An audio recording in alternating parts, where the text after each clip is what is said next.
Hello friends, स्वागत है आप सबका। देखिए, जो बिहार पुलिस का एग्ज़ाम हुआ था 1 अक्टूबर को 2 शिफ्ट में, उसका पेपर कैंसिल कर दिया गया है। ये आप सबको पता होगा।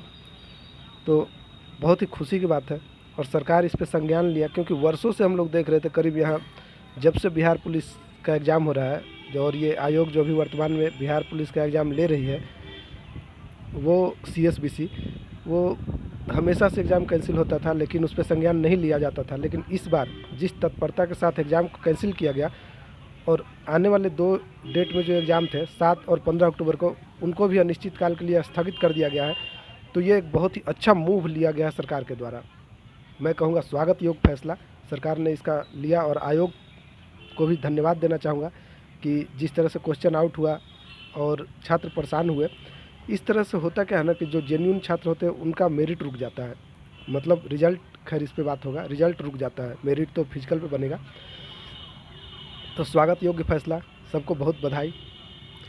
और अब बात करते हैं जो जातीय जनगणना का आंकड़ा आया है बिहार सरकार के द्वारा, जारी किया गया कल, यानी कि 2 अक्टूबर, गांधी जी के जयंती के अवसर पे।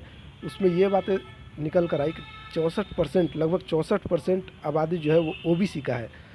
तो क्या अगला जो वैकेंसी आएगा बिहार में, कोई सा भी वैकेंसी हो, चाहे बिहार पुलिस का हो, बिहार SI का हो, नर्सिंग का हो, टीचर का हो, यानी कोई भी एग्ज़ाम हो, BPSC हो, कोई सा भी वैकेंसी हो सरकारी, उसमें क्या OBC को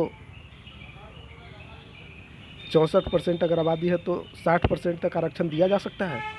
बड़ा सवाल यहाँ पे ये है। देखिए, 60% तो नहीं, लेकिन मैं कहूँगा 40% तो आरक्षण देना चाहिए सरकार को OBC को। क्योंकि आप देखें तो 15% करीब बिहार में सवर्ण जाति का है आंकड़ा। जो आंकड़ा रिलीज़ किया है सरकार ने, उसके अनुसार 15% जो है वो सवर्ण है, यानी जनरल कैटेगरी के लोग हैं, जिसमें हो गए आपका राजपूत, भूमिहार, ब्राह्मण, कायस्थ और भी जो भी इनमें आते हैं, वो 15% के करीब है।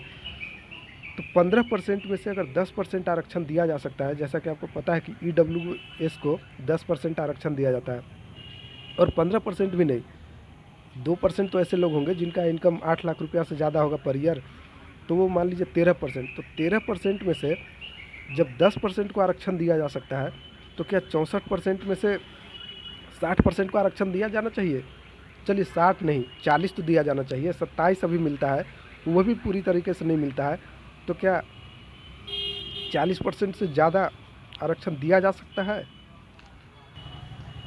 देखिए, अगर बिहार में 2024 में लोकसभा चुनाव होना है, उसमें अगर OBC एक तरफा वोट अगर BJP को नहीं जाता है, हालांकि BJP भी मुझे लगता है OBC के लिए कुछ करेगा, क्योंकि OBC को अगर वहाँ पे कुछ नहीं दिया जाता है तो BJP को एक भी वोट नहीं मिलने वाला, और BJP बुरी तरीके से परास्त होगी बिहार में।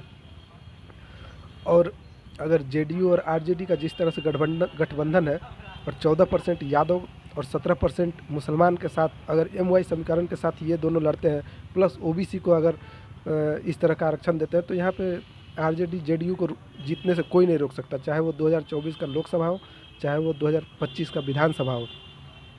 तो ये हमें लगता है कि 40% आरक्षण मिलना चाहिए, और एकजुट होकर हम इसका मांग करेंगे। क्योंकि जब 15% से कम लोगों को 10% आरक्षण, तो 64% को 40% क्यों नहीं? तो आप लोग जमकर तैयारी कीजिए। हो सकता है जो 2024 में बिहार SI का वैकेंसी आने वाला है फरवरी में, जैसा कि IG साहब ने बताया था, तो हो सकता है कि उसमें आपको बढ़ा हुआ आरक्षण का लाभ मिले। अगर आप OBC से हैं या SC ST से है तो उनको ज़्यादा दिक्कत है नहीं, जनरल वालों को यहाँ पे दिक्कत हो सकता है, क्योंकि उनका आरक्षण कम करने की ज़रूरत है और OBC वाले को बढ़ाने की ज़रूरत है। चलिए, बहुत धन्यवाद, और आप लोग मन लगा के तैयारी कीजिए। Thank you.